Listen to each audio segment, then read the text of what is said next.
Hello everybody, hope you're having a wonderful day, and today I got a little packaging to share with you guys. This is coming from Amazon, obviously, and what is in here has the potential to overthrow a budget banger that has definitely taken over the budget community by storm. Let's go ahead and get into this. My carry for today is my full tie MSI. Love this beast of a thing right here. Doesn't seem nearly enough pocket time as it really deserves, but that's all right. This is a CJRB.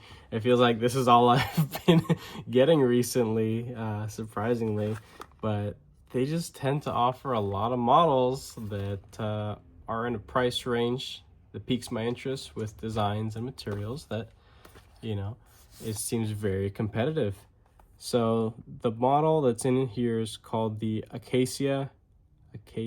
I hope I'm pronouncing that right. I have a tendency to over-exaggerate the pronunciation of certain things. But I'm gonna go with Acacia, however you'd like to pronounce it. Doesn't really matter. Let's go ahead and get into this. Typical packaging, little cardboard sleeve, nice nylon padded pouch on the inside with fuzzy lining. And there are, I believe, 3 or 4 different variations. This particular one is the blue FRN with stonewash instead of satin. I thought it was just going to be a satin, but thankfully it's a stonewash because I love stonewash. All right, let's take a look at this thing. Just give it a second. Texture on here, it is as I figured it would be, relatively shallow. Can flip the clip to the other side, which is nice because this does have a ambidextrous lock right here, their own style of a crossbar lock, and a opening hole. For the blade shape, oh man, that's actually pretty good right there. Very snappy. The hole is in a perfect position as well for the thumb flick too. And the blade stock is really thin. I need to get a hold of some calipers because I really want to start measuring the different thicknesses so I could have some numbers based off of what I feel. Behind the edge, this thing feels like damn near nothing. And let's just take a look at this thing.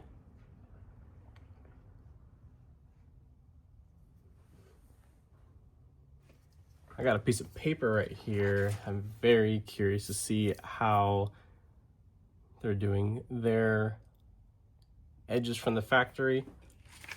Kind of have an idea of what it would feel. Oh, wait. It's a little difficult to share what I'm feeling over, just a video, but in person, this does feel like there was a little bit more focus on not overstropping or rolling over the edge. I've seen that quite a bit near the tip of certain models, especially when other content creators are showing off things fresh out of the box. Something I always end up noticing is that towards the tip, there's always like this little kind of folding of light that is very reminiscent of when a knife is overstropped from the factory and the edge is basically like rolled over by the strop. It has little to no bite and it's just not really a good quality control thing, but this thing feels pretty good from the factory. I have no genuine complaints. I did have an individual on one of my older videos, I believe it was last week or so, but I made some comments about the factory edge that I wasn't too impressed. I have a very different standard of what sharp actually is. There are some people there are some people out there that would consider something like this a razor edge. It's not. It's definitely not. But the cool thing about this is that if it's this sharp already, that means the potential is only limited by my own sharpening skills, and I have a pretty good sharpening system. Another thing that I do enjoy about this new blade shape of theirs is that the execution down here in this area, you could see that it is nice and soft, very open. You're gonna be able to get a lot of sharpenings out this particular blade shape right here. I love that. I wouldn't call this a dedicated forward finger choil, but it is a space that if you have, I guess, thinner enough fingers, you could rest, you know, the first knuckle on it. And that's a comfortable spot. For me, I would go 1.5 to 2. It feels pretty good to me. I have no genuine complaints about that. One little thing I notice here is that there is just these 2-3 little jimps right here. I think it's a little odd that they didn't just carry it out all the way to where it matches up with the hole. I think that's a missed opportunity, laziness. Realistically, it's just them being lazy. They could have done it, they didn't. All right, let's see. Beautiful, side to side. Any movement in the pivot? No, that's good. This is running on ceramic bearings, which is nice, and I do not believe, oh, hey, this is something a little bit different. This does have adjustment. There's only 2 positions for adjustment. So I'm just gonna start pulling out stuff that I think is relatable. So this is the only other CGRB with the crossbar lock that I've experienced, and it's a treat. It's an absolute treat. I love the actual strength and tension. It's served me well in the time that I've had it. This is the Prado, designed by Ray Laconico. There are a couple little things that I wasn't the biggest fan of, mainly the blade shape and execution, but it's just something that's gonna be really easy to modify. Another thing too that I did to this is that I put skiff thick washers in here and tossed the factory bearings because for whatever reason, it just kind of, I wasn't enjoying the action. But as you can see, it's still very, very smooth with washers. And now technically it could be a harder use knife, or at least a knife that I can go a longer period of time because it's going to get harder for gunk to get into the pivot, which is sweet. This only has 1 position for tension of the Omega springs. The Acacia has 2, which is nice. So there's some variability. I love that they're offering variability and implementing that kind of stuff for their customers. I'll probably leave it as is. Maybe I'll switch it just to see what it feels like, but it's in the, I'd say, I can't really see the tiny little lead sticking out. Oh yeah, so it is in the stronger setting. So it comes from the factory in the stronger tension holes, which I don't mind, feels good. I definitely like the position of the hole, the deployment method. It's good, it's solid, I have no complaints about that. Here it is with the Prado underneath it. So it is definitely a smaller, more compact design. And as I mentioned earlier, I believe that this particular knife has the ability to overthrow something that's taken the budget world by storm this year, realistically. This is the Pyrit Light with the Alt or Warncliffe blade. I have 2 examples here. I had another one, but I gifted it already. It's a wonderful gift knife. As you can see, the materials that they're using here are damn near all the same. They have the same color of FRN, the same blade material, the AR RPM 9. It's good blade material. I definitely do enjoy it. These are the 2 that go through my, typical rotation. This one mainly just stays as a size comparison size knife just because it looks pretty. This is the website exclusive. It has this rose gold or coppery coating on it. I like it, it's cool. And then this is the first one that I ever got. This thing has seen better days for sure. No, these do not come polished. They never came polished with the polished PVD. This is just how much I use the blade that it's now been polished from how much cardboard and stuff I've gone through with the blade. This thing has been wrecked, but you know what? Still solid lockup and everything is still enjoyable of this light duty knife. I've honestly have pushed this thing a little bit more than I should have, but you know what? It's still ready to freaking go and I love it. I will say that the amount of space for the I guess the forward finger position is a little bit roomier on the pyrite light, because the way that this is shaped, it's kind of, there's like this hump right here, so it kind of chokes off the space a little bit, but in a way it almost feels just as comfortable, but it does feel a little bit of a tighter area. Okay, whatever. These guys, you could also reverse the clip, which is sweet, but you can't do anything with the tension or any sort of variability like that. This is a model that I probably will be putting the thick washers in, just cause. I hope that what happened to the Prado doesn't happen to this one. The action just ended up feeling like really cheapy and whatnot, but probably going to leave it as is. There are some black coated inset steel liners. There is 0 weight relieving. Now let's get to the weight on this, and I'm actually going to compare this to the Pyrite Light. So they had the ability to put holes in here for weight relieving. They didn't do that. So this thing could technically beat the Pyrite Light in weight, but it's still going to be a ridiculously lightweight object. 2.6 versus the equivalent in the Pyrite Light, 2.8. So this is no longer the lightest thing they offer. Now it's this. And there is no weight relieving on the scales. So this thing probably could have been 2.2 or just 2 ounces. I think that would be pretty impressive if this was 2 ounces.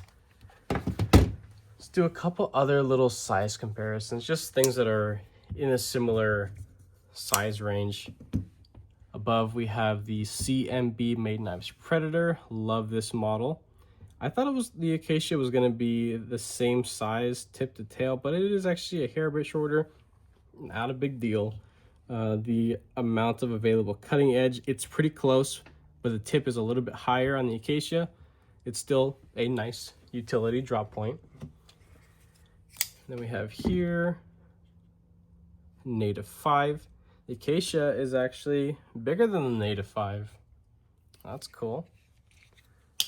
And let's do 2 more budget bangers. So we have here the Vision FG by Civivi. It is definitely longer. And the Free Tiger model FT2103 is tip to tail the exact same length, which is wonderful. So definitely a small, compact design. It's not huge. CJRB is starting to do some XL versions of their knives. I actually have an XL version of the Pyrite Light coming in, I believe, at the end of this week, but you guys won't see it till next week. Not a big deal. So I'm excited for that. It has a secondary lock, which hasn't seemed to have the best success, but we'll see when I get it in hand. Let's go ahead and test something else. I'm trying to feel for that stick, because these locks, these crossbar locks, are notorious for having stick right out of the box. I'm just trying to flick it in different ways that would kind of create stick, like harder flicking.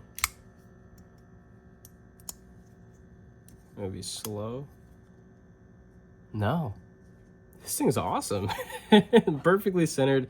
2 little silver steel standoffs, black folding, steel pocket clip here. As I mentioned earlier, you can flip to the other side. T8 construction for the body and the pivot. T6 screws for the clip. So it sits on, or it's like halfway nested. There's a little milled out space right there, but I would still consider this to be sitting on the actual scale there. Yeah, this thing is actually pretty darn nice. I think that this is gonna be a pretty sweet little gift knife this coming Christmas, and it is available. As you guys saw, I pulled it out of my Amazon package. There are a couple places that have this already, but the fastest you're gonna get it from is probably Amazon. I'll link down that in the description so you guys can go and pick it up. Hopefully the quality control on these guys is good. Probably the last critique I have about this is that this is a Omega Spring operated knife. I personally enjoy Omega Spring operated knives, but I have also broken many sets of Omega Springs. Now, your mileage may vary when it comes, and your opinion of Omega Springs, it is what it is. You either love them or you don't like them. I love them, but I have broken them, so I wouldn't call them on the range of the strongest to weakest locking mechanisms. It's right damn near in the middle for me, only because of my particular experience. There are some people that will claim they've had one knife for the last 10 years and they've never had to change the Omega Springs. Great.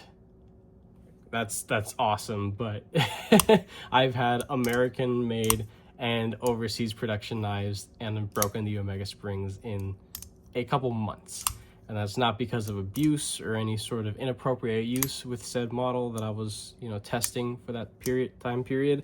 It's just my luck. It is what it is. So it would have been really nice if for a couple bucks extra that they would just include an extra set of Omega Springs. They cost freaking nothing. I actually have a particular listing that I buy Omega Springs from on Amazon. If I remember, I will be linking that down below. They're dirt cheap. It's good to have extra on hand, and they should fit this same model here. So, but that is pretty much it. I don't really have anything else to say about this. I definitely love the blade shape, the finish, the silhouette overall, the execution of the lock, the position of the hole. I think it's wonderful, nice, slick, and thin, good looking. I really wish there was more jimping carried out further out. It's obviously just straight laziness that they didn't do that. It's just like, do it right or don't do it at all. But this is still a little bit right there, so it's really not the end of the world. This is a very budget-oriented knife. I think it was about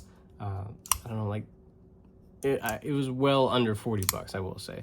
But off the top of my head, I don't know the exact number down to the cent of what this thing costs. But this is going to the pocket immediately, and I'm happy to have it in the collection now. So in the next couple weeks, I'll be using this probably through the holiday season as well, and I'll come back and give you guys a review when I feel like it's appropriate to do so. With that being said, if you guys enjoyed this video, go ahead and leave a like down below. If you are subscribed already, thank you so much. I appreciate all your support and your patience, of course. If you are not subscribed, please consider subscribing so I come more videos and content coming guys this way. And with that being said, I hope you have a wonderful rest of your day.